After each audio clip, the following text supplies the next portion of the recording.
Hi, I'm going to show you how to take the baffle out and the baffle in on the Akrapovic exhaust system on my MT-09. I've done a review already, which is online, as you can see. So defarmer, with all the extras that I've been through before. I'm going to concentrate on the Akrapovic exhaust. So as you can see, it's the titanium version. Bike's done 350 miles, and as you can see, it's got the Baffle or the DBKIller still in. And what I've done from new, which is what I recommend you get done if you buy the bike with the exhaust in, is to have the baffle cut by the dealer. And I'll show you a little bit more detail what I mean by that. Right, so what do you need? You need one of these, or a 90-degree one if you have that. Either way it will work. And you need one of these, little mirror. Essential kit, these two bits. So what does it sound like with the baffle in? I'll turn it on.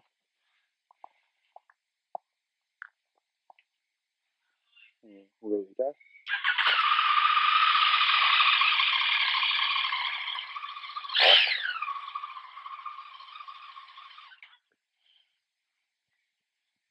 Pretty decent sound.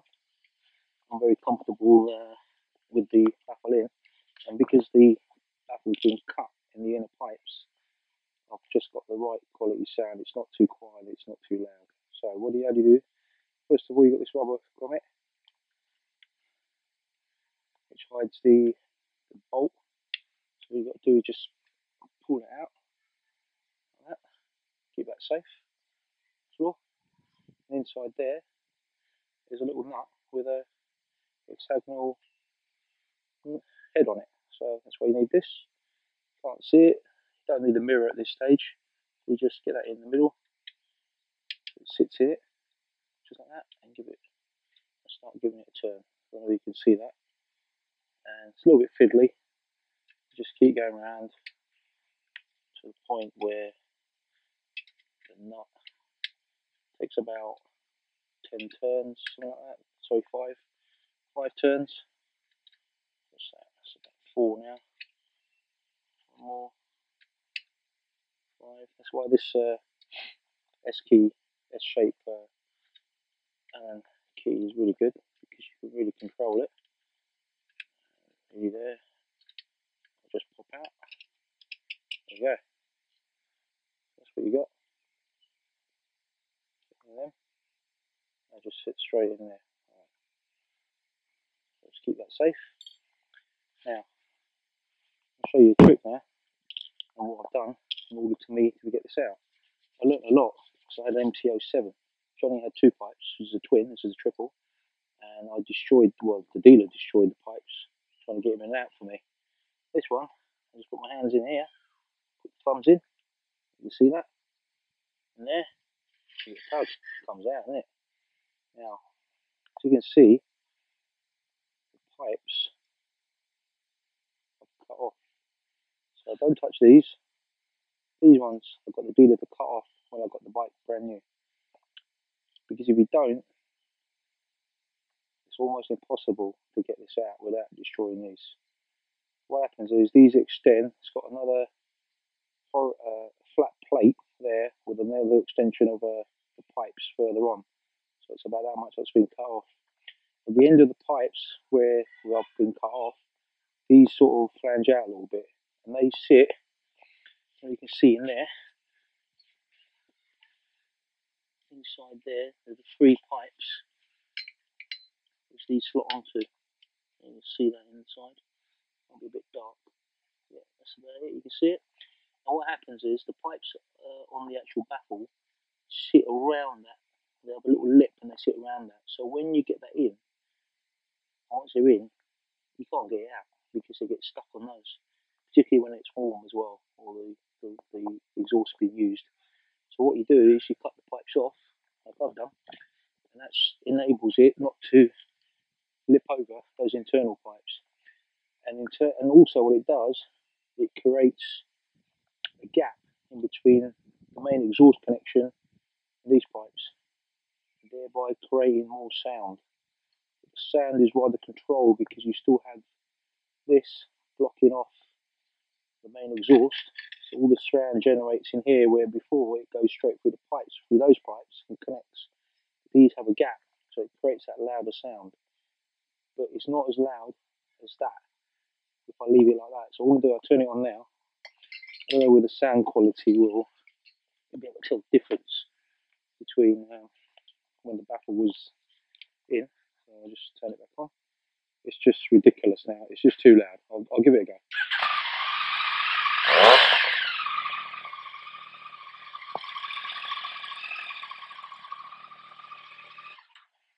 When I ride that bike with that out, it's just stupid. I took it on a 50-mile ride this morning, and yeah, it's great, but the novelty dies out after about 2 or 3 miles because the bike, just the clutch control and the gear shifting, it just doesn't feel right. It's just uncomfortable. And with the Baffle DBKIller back in, it's absolutely perfect. Now, another tip, what I've done, I've taken some really coarse sandpaper and you rub, that's my alarm setting, auto set an alarm after 45 seconds, of a pain in the backside really, but anyway. What you do, you get sandpaper and you rub all the way around here, particularly this section here, on the edge here. Okay, you can see the marks on there. It's just like originally that colour, and I made it into almost like a silver finish by taking the top coat off. What that enables you to do, but then you can slide it in here really easily. You saw that when I pulled it out. Otherwise, what happens is, if you leave that, it gets stuck on the inner rim, and putting your fingers in here doesn't enable you to get this out. And what you have to do, I've created a the first time I got this out, after the dealer had cut it, I couldn't get it out. So what I have to do, I have to invent something to pull this. And I'll show you what that is. I'll just go and get it now. You can follow me if you want. It's just in my drawer. So little cut there. So yeah, this was stuck in here because I hadn't sanded this yet. So that was stuck in there like that. So I couldn't get this out. And the last thing I want to do is put pliers on there, because that's what destroyed the pipes on my MT-07. I had to end up buying a new Baffle. So that, imagine if that's stuck now, I couldn't get it out. I made that. Just sort of there's a plastic coat hanger. It's the one where these clip at the top. These are really strong. Don't get the metal ones, they're really flimsy. But the plastic one, this was at the top. Obviously that was arced. What I did, I just straightened it and put a little hook in there. And what I did, you put that in the lower pipe and it grips. See? Right? And what you do, you put it in, you get a set of pliers, hold on to that, and you give it an almighty tug, and that slides out. It's still really tricky, so what it's doing that in effect. You can see that. Okay, and here, you won't be able to do it with your fingers.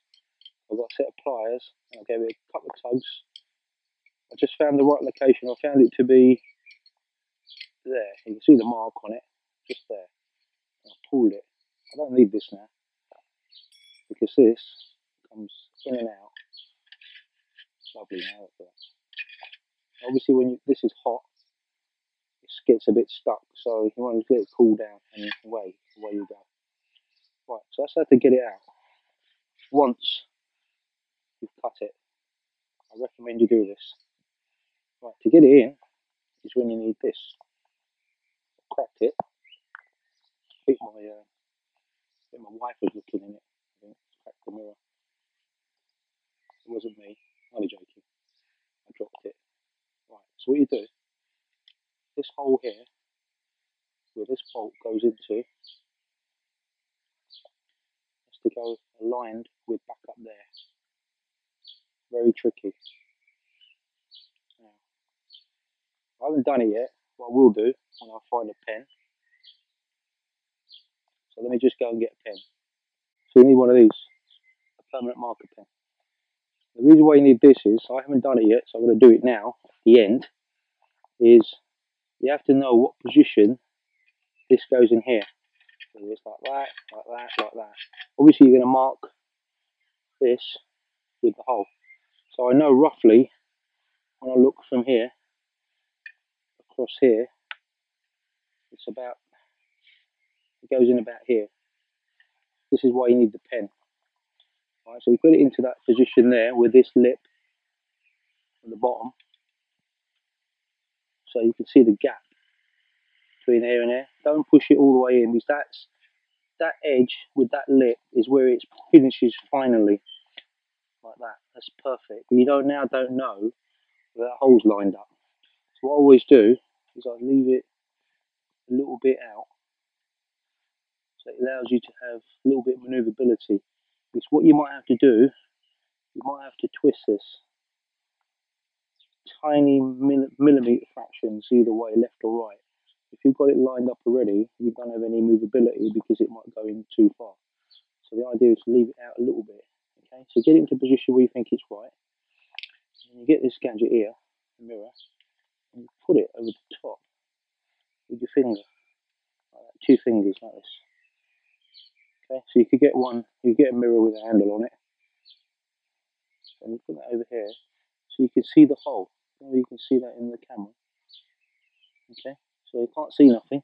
So now I put my fingers back in the pipe, and I just push it in. And I can see the hole coming now. Look at that. Can you see it? You can see that on the camera. You can see now it's not quite lined up. It's perfect in terms of horizontal movement in and out of the pipe. I've got to sort of twist it to the left and to the right now. So it's not quite lined up. I'll just twist it around and push it in a little bit more. It's almost perfect now. Okay? You see that? Without this mirror, without that sanding, without that cut pipe, it's impossible to do this, trust me. I've had a year's experience on Akrapovic exhaust on my MT-07 and now the MT-09. What you do now, you get this. I'm not sure it's 100% lined up yet, but you'll know as soon as you put this screw back in. Put this bolt back in here, you can't see nothing, you don't need to. Just put it through the hole, and if you've got it lined up perfect, it will just clip straight in. Give it a twist with your finger. Top of your 2 fingers. That looks good. I'm just twisting it at the moment on my own hand. That is in. Okay, that bolt's gone in. To do that, you need to be, almost need to be an artist to do this. I'm teaching you guys all the tricks. Now you do, get that, put it back in and reverse. Do about 8 twists. Back in. 1, take it back out.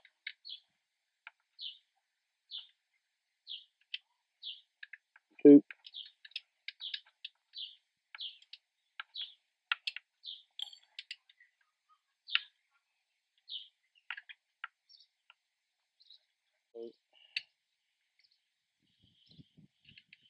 Tighten this bolt up now. It's a few turns, you want to make it tight. Don't overdo it. As soon as it just finds its mark, just stop. You don't want to destroy the thread.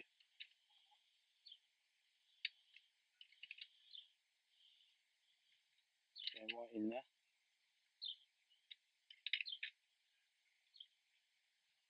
Okay, it's tight there. So that's in. Right, now get the grommet. It's got like a lip on it. You do with a little screwdriver, tiny one, straight one. You just slide that, bend it, so that in the bottom lip goes inside the hole. Quite tricky. It's in, just use your nails or a little screwdriver. Just push the bottom lip in. Just like that, give it a twist. It goes in. That's it, it's all back in. Now, what I was saying, this marker pen, see, it's just baffle's just gone on the inner side of the actual frame. I don't know if you can see that detail there. This baffle, point it out. This edge here, you see it's like a millimetre in from there, on that angle there. That's where you've got to remember, that's where it's got to end up, on the back direction when you're trying to line the screw up. So what I'm going to do now is I'm going to put a mark on the outer frame of the exhaust, like that, and a mark on the inner frame of the exhaust, like that. Permanent marker, like that. So now, I know when I put this in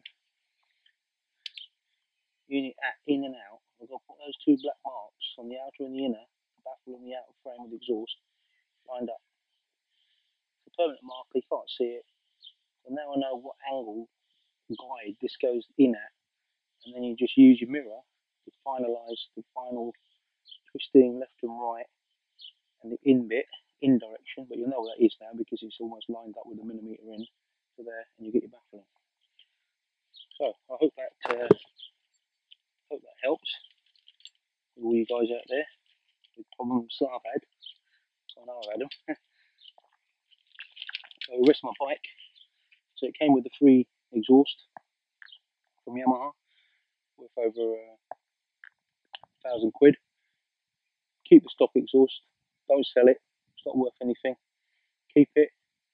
So what I did with my MT-07, as I said in my previous review, is I put the stock exhaust back on and I sold it, and I sold the Akrapovic exhaust separately for £550.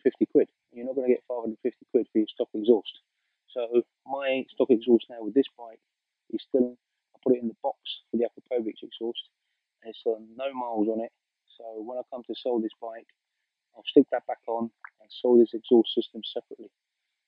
And it worked a treat. This would probably be worth, I don't know, 2 years' time, probably still best part of £400-500. Okay, so I've also got the paddock stand on my bike here, you can see the R&G bottom rails. They go into this one here, not there, that's actually threaded in there, and that sits really nicely on this mechanism here. This is really quite cheap. It's from a company called Trick Moto, I think it's called. It was about £35, I think it was, and that just lovely gets the bike up in its ring. What have I added since my last review? I've got this from Plastic Pyramids. I got this second hand actually from a bloke on eBay. Got this for £40. These normally retail at £80, and it just gives it a little hump because this seat's quite flat. All you do is you take off the strap that goes across the passenger. You take that off. This slides through the back of the seat. I'll show you actually. Just get my key. Turn the alarm off. Key on the bottom here. Somewhere.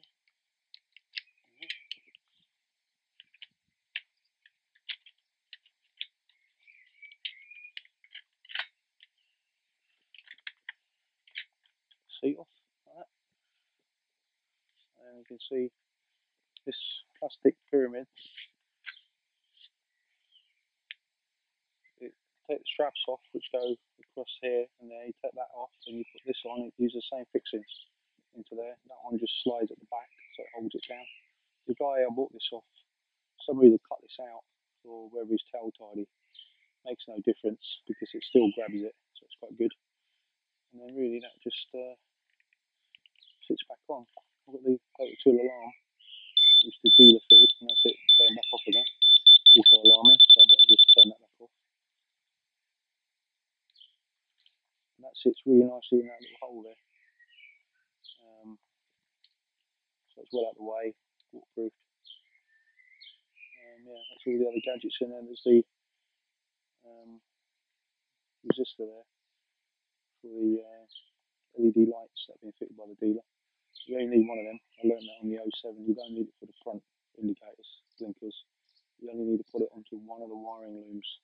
And because the back in the front are connected, you only need that resistor, which comes with the LED, Yamaha LED pack anyway. Just put the seat back on.